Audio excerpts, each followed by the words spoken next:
again. We're back at it again at Saguaro Lake, and this time we're going to be throwing some swim baits. So I've got Seth Furmanek with me. He's got his specialty, which is 316 line through. It's a rising sun. It's my favorite swim bait. It's his favorite, and I'm going to start with a small one. I've got a bunch of them here that I'll try, but it's in the afternoon and we're working towards the evening, so I thought I'd try this little one here. It swims real good. I talked Gary into staying later. You know, he's old and such, but talked to him into staying a couple hours later. We've been getting some swim bait fish, and hopefully we can stick a couple good ones. Yeah. And maybe throwing these over habitats and whatnot, and you know, help you guys, you know, hopefully catch some more swim bait fish.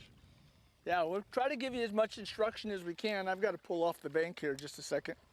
But there's a lot of fish right now on this flat. You guys can see that down the shoreline, they've pulled about 10 feet off of this lake. So yeah, all sorts of stuff you can see. Yeah, I noticed as we were going down, there's a lot of fish that are pulling up to spawn, you know. So I thought we would let these sink, and we could both explain to you, you know, how we're working them, letting them go down, and try to catch some fish, you know, doing that.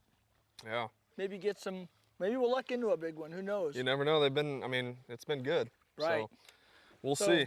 So what we're gonna do is just start out and cast on down.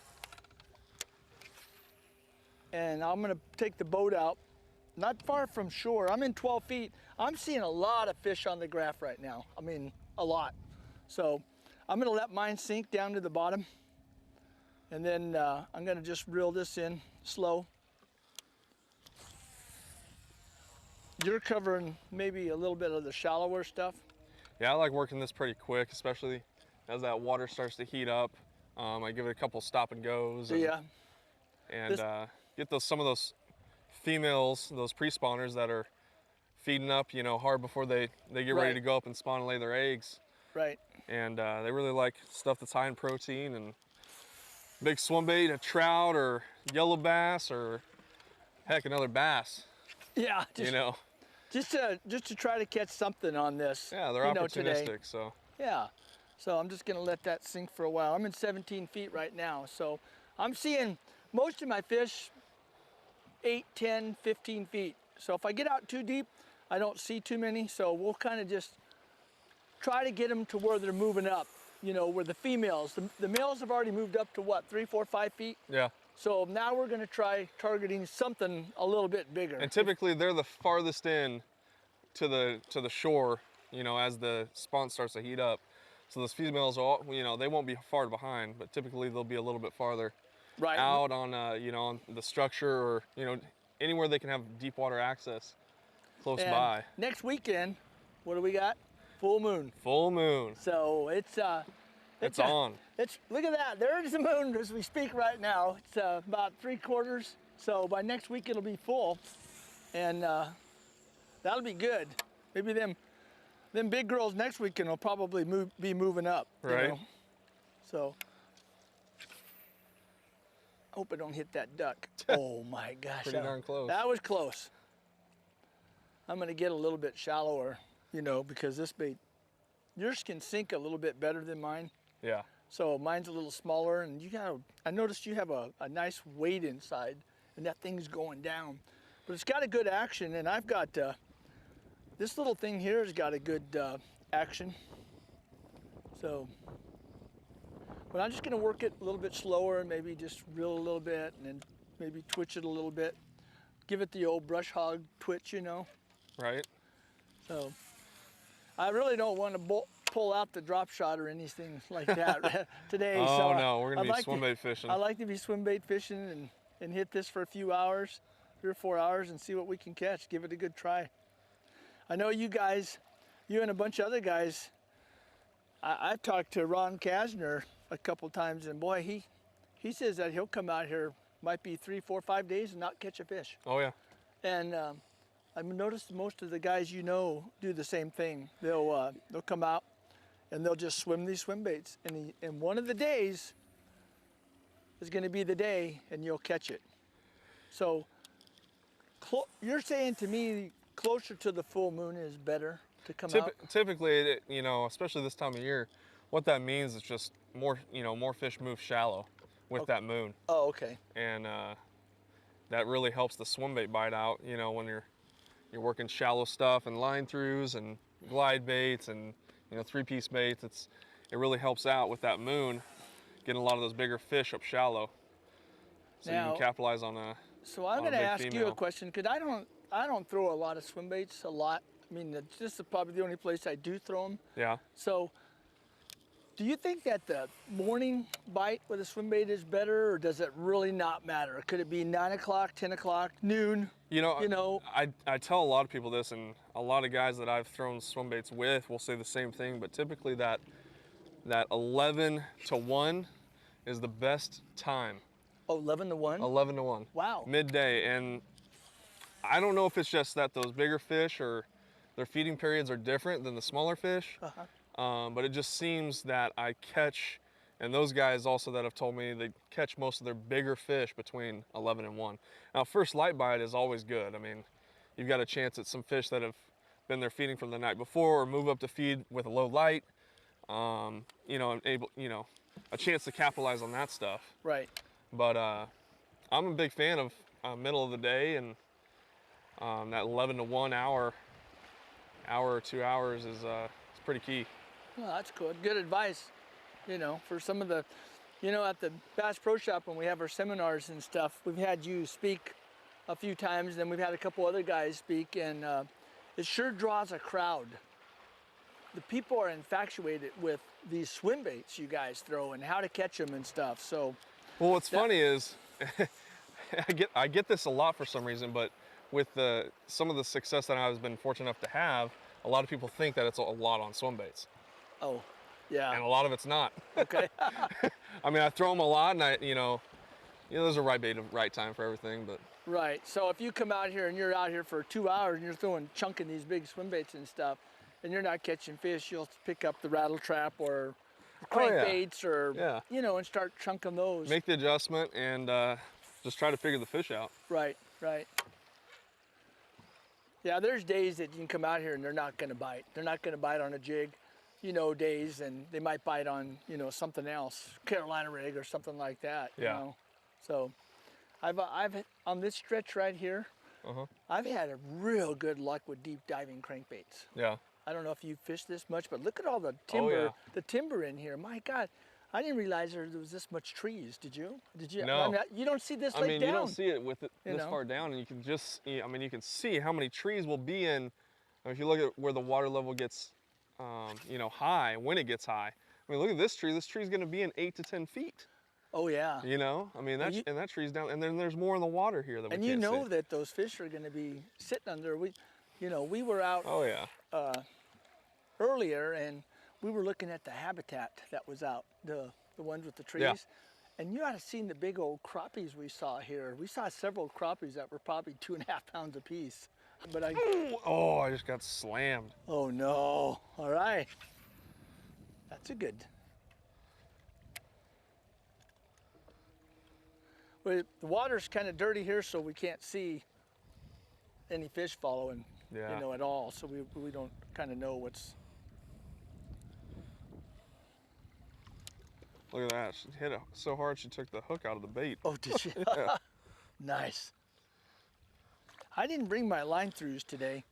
You know, I brought trout baits but I'm going to throw this little one here because I've caught fish here on this bait here. So we're just trying to catch a fish is all I'm trying to do. And I don't care if it's, you know, 2 pounds or 2.5 or 3 or whatever.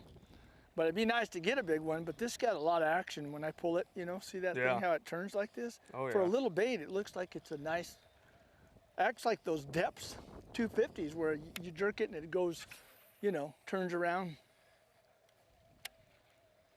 I noticed you make a lot of long casts. I mean, your casts are like a, you gotta cover the strike zone. Yeah, I mean, you know, oh God, you got one? Yeah, I got one. Oh yeah. Let me get down. That's cool. Oh, here he comes. Oh, watch out, watch out. Oh, he's just a little guy. Oh, he's not real big. He's about 2.5, 3 pounds. But yeah, it's a nice fish, guys. Look at that. Yeah, a little guy. Yet he calls it little, but still, look at that. So he uses a treble hook. See that?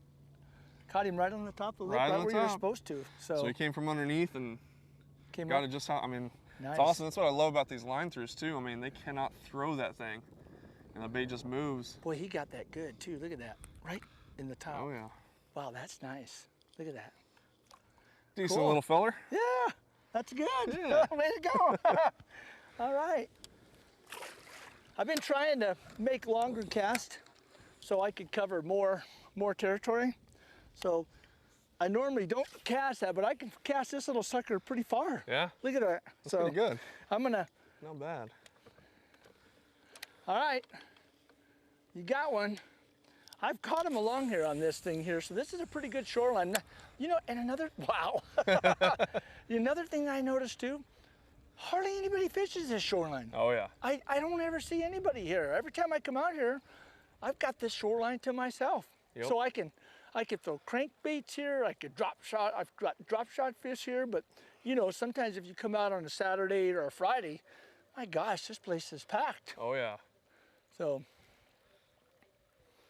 I'm seeing a lot of fish there, so I'm gonna whip this out, way out there. You're getting better there. Huh? There you Look go. at that. Getting better. So I'm just gonna let it sink and let it go down and swim it real slow and kind of bounce off the bottom and see if I can get one that, yeah. God.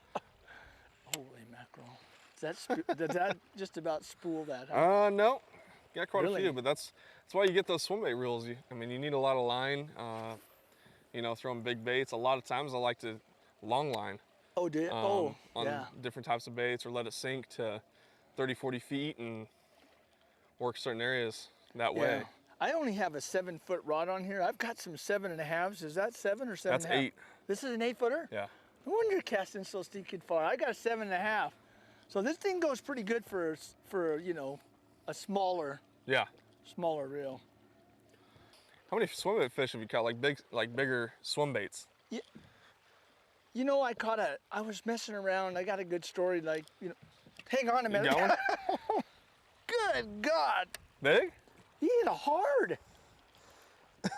I don't know how big he is, but How big is he? But Where's he going? he's going out that way. I'd rather have him going out that way than that way. I'm just gonna reel him in nice and easy. You got a catfish? No, he's not turning. He's I staying let it go down pretty over the- good. I let it go. Oh Look at yeah, that. that's a bass. That's a nice bass. Look at this. There we go. That's a nice one. That is a good one. Oh man, Oh he's my got God, it. look at that. He's got it good. Look at all the hooks are in him. What, the one just came out, didn't it? Yeah. Oh there. my gosh, look at that. Look how he ate it. Oh. You know what? We should get a couple pictures. Yeah. Let me grab my camera. Oh, you can get a pitch close up of this. That's true. Dave can make us a picture. Look at that. How cool is that? Look at there. They're not huge, but look how pretty he is. Gorgeous. Man, they are pretty. They're nice and fat. I think these are the ones that the males and stuff, and the females that are little females that are Yeah, moving we're up. just catching some buck bass. We got to find those females. Yeah. Release them. Yeah. Yeah, there we go. Nice. Well, we've been casting for quite a while. We decided we're gonna move from that side of the lake to this side, and we're gonna try some of these deep points coming out into the lake, you know. Oh my God, how did he miss that? Yeah. I just put this on. What are you throwing? I just bought this. I'll show you guys this little bait I bought. Gizzard shad, looks just like it. I picked it up the other day at the Bass Pro Shop. I forget what I paid for it, like 10 bucks or, no, $8. $8.99. But it's a live target swim bait.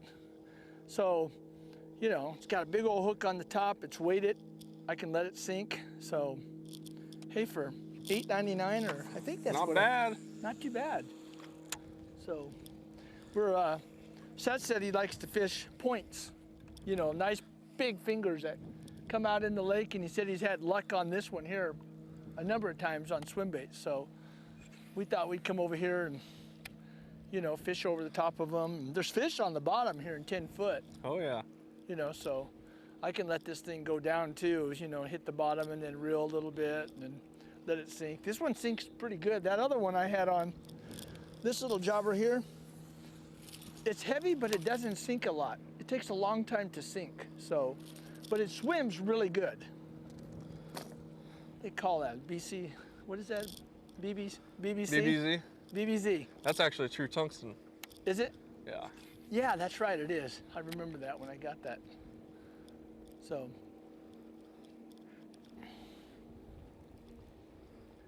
So we're just drifting off the point, just letting it go down 8-10 feet, trying to. Did you see that? Did I have a follower? Right here.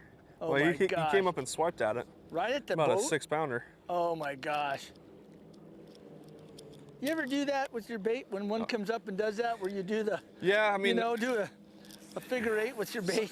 sometimes like, you can get on, it's more, you know, when you get a follower on a glide, yeah, on a big glide bait. I mean, typically you can, you know, I say typically, sometimes you can get them to commit. right. If you can see them following it and twitch it just right and read their personality, then you can get them to commit and Right. get a hook.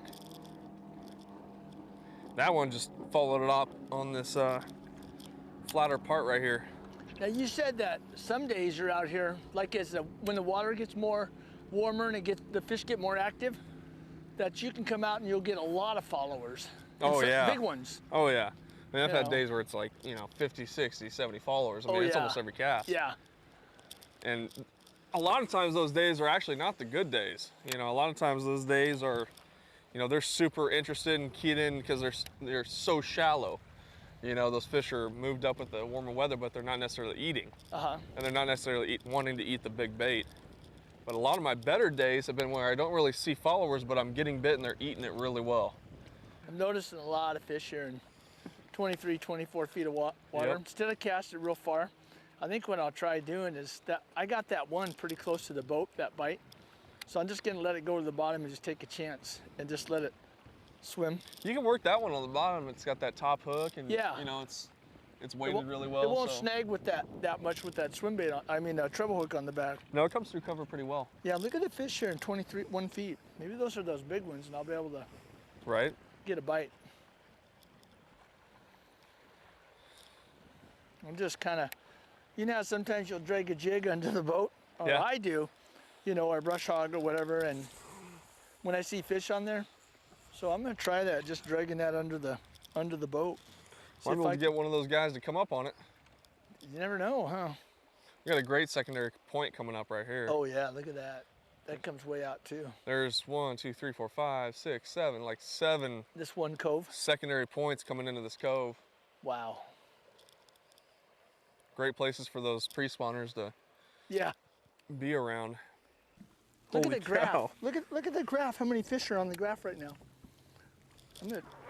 Oh my God! You got. Oh, right there, right at the boat. That's a nice one. Decent.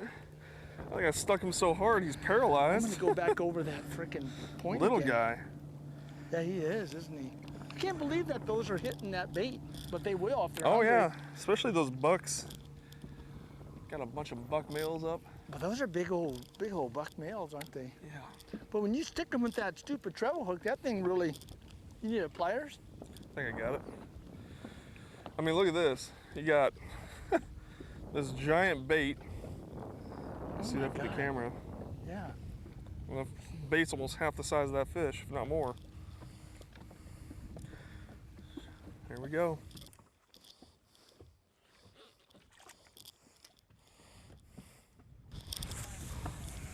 Good God! How big is that fish? I don't know. He's pulling. Oh my God, he's taking out line. Jeez. Oh God, he just came off. Are you serious? Yeah. He wrap you in that habitat? I was up at the point where I saw those fish. I just flicked back there, but I don't know what I'm caught Jeez. in. No, look, I'm not caught in any habitat. I'm just letting this go down to the bottom. You know what? Slow roll. No, I'm just bouncing it on the bottom like a drop shot. Sometimes like they want that. it like that. It's like that. No. Yeah. Big? This little live target bait, you know, it's not real big. Not pulling like the last one. I'm not stuck. Oh yeah, that's a decent little fish. There you go. Live target gizzard shad, man. 25 feet deep. Wow. God, he looks so pretty. I'm gonna have to get him back in because look at that. Look at the shad. They're chewing it, man. Look at the shad in his mouth. They are chewing it. Isn't that cool? He's not giant, but it beats not like getting any fish at all. Oh man. Some swimbait fish. Woohoo! That's what I'm talking about. Okay, little guy. Let's release him. Okay, here he goes. Sayonara, sucker. Sayonara. See what he does. There he goes. He's going down. We don't have to needle him. Man, that is so much fun. Swimbait bite. Somebody at the Bass Pro Shop, I think it was Bud, was telling me about these little live target swim baits they got in. Yeah. And he says they were selling a lot of them. We were doing those classics things last week. Yeah. They've real.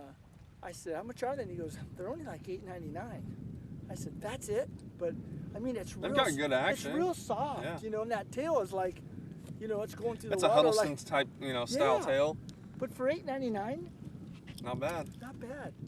It swims pretty good. I know it does. Look at Yeah. that. Got a little yellow on Catching it. fish too. It does. And then, you know, if you lose it, you're not losing one of your. Yeah, one of these or Not of something. those, Yeah. or not one of those other ones. So I could afford to. You know what? What do you say we call it? I got to get out of here. Yeah. You know. I kept you out a little too long. It's probably past your bedtime. Yeah, it's 5 minutes to 4, and the 101. It's hard to leave when they're biting though. I mean, it's hard to leave. I know it is, but you come back again. Oh yeah. Well, we're going to Apache.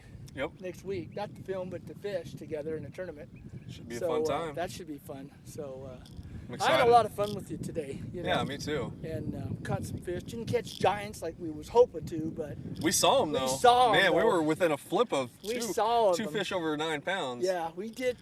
I saw 2 of the biggest fish I've seen in a long, long time, and they were like, oh my God. Seth thinks he's caught the 9-pounders. You know, I've caught a couple, but they were gigantic. Yeah, they were, you know, And 8-9 pounds. Yeah, both they of were them. only, what, 5 feet deep, 4 Yeah. feet deep, but we just couldn't get them to go. Oh yeah. I should have dug this out. All right. They may have ate that. Hey, you never know. I know. Well, anyway, thank you very much for coming Hey, on thanks the show. for having me. And it's It's a been a lot of blast. fun. It's a lot of fun to learn. He's got a lot of exciting information. I hope you guys at home, when you watch these videos and stuff, I try to teach everything I can about, and that's why I'm having guest stars come on the show now, because I want to get these guys that are better at this than I am. You know, I'm not a big swim bait guy like you, and you'll go out for 2 or 3 days and catch one. Well, that's what's so cool about this sport is, you know, there's always something to learn about. You know, whether you're Kevin Van Dam or whether you're Joe Schmo who likes to go out on the weekends. Right. You know, it doesn't matter. It's so cool that the sport, you're always constantly learning because there's no set deal. You know, you can't come out here and every single day dial in, but you can be consistent. Right. And you can, catch more and better fish. So. Well, I saw on Facebook that you had a big fish like 2 weeks ago, right? How Yeah. big was that one? I had a 10-13, 10-13, so 13 100ths of an ounce, so Oh, just over 10. my gosh, so that was amazing. And your dad, he caught a big one too, like a month or 2 ago, right? He had his personal Canyon. best at Canyon. He caught Canyon. How big was that one? That was 11.28. Oh my gosh, 11 pounder. So we had double digits within a week of each other. Oh wow. Yeah, it's pretty Wow. cool. That's pretty neat. Yeah. Well, once again, guys, thanks. You know, I get comments from you all the time. You write in stuff to the show, and if I don't answer you, Dave Jones will talk to you or something or direct it to me. But thanks again. We appreciate you watching our shows and stuff, and we're just happy to have a good time and try to teach you something. So if you see it, next time we're at the Bass Pro Shop, you know, you can ask me. This is Seth's favorite cove now. Because Right. I asked him, I says, come on, we don't have much time. I go, let's go somewhere where we could catch some fish, where there's a lot of fish. He goes, well, I'll take you to one of my favorite coves. And so you guys that fish the world a lot, you're probably going to recognize where this is at. Probably. I don't know if we give away too much, but I'm sure there was stuff in the background. These guys, they always know where you're fishing. Oh, yeah. But it's loaded with fish. I mean, loaded. The lake's good and healthy, and you know the water's stained up pretty well. Yeah. So the deeper beds are harder to see, and I like that because you know it lets those fish have a good spawn. Yeah. And they can't. I mean, this place gets peppered with people taking. But that's a good note too. Also, you know, if you guys bed fish at home, you know, please release the fish. Oh yeah. It's you know it's so crucial to have good genes in our lakes, and that we can make sure that we can go out and we can have days like this, you know, and be able to go out and catch some fish. And you know, it's very important that during the spring, you know, catch those bed fish, release them, and you know, take your picture and get that female back on her bed. Fast. Yeah. Don't try not to let your fish flop around on the bottom of the boat either. I mean, when you get them, because they have a protective slime on them, and that slime gets all over your carpet, and then it stands a better than 50% chance of dying. That's crazy. I've had enough biologists from the Game and Fish when I used to do, you know, the shows, Good Old Boys and Arizona Wildlife Views with us, and they said that's one of the worst things we could do. So protect our resources. You know, if you need to catch some fish, you need them. Keep the small ones. Keep the 1.5 pounders. You know, but not the 3, 4, and 5 pounders. Yeah, so, those are usually the females. The bigger fish are usually the females, and that's you know it's crucial. So we can have some fun days out here, catch big fish, have a blast, and keep our you know our lakes healthy. Well, we definitely had a good time today. Definitely. So thanks again. We'll just call this the end of the show, and we'll see you on the next adventure with Fishing with Gary.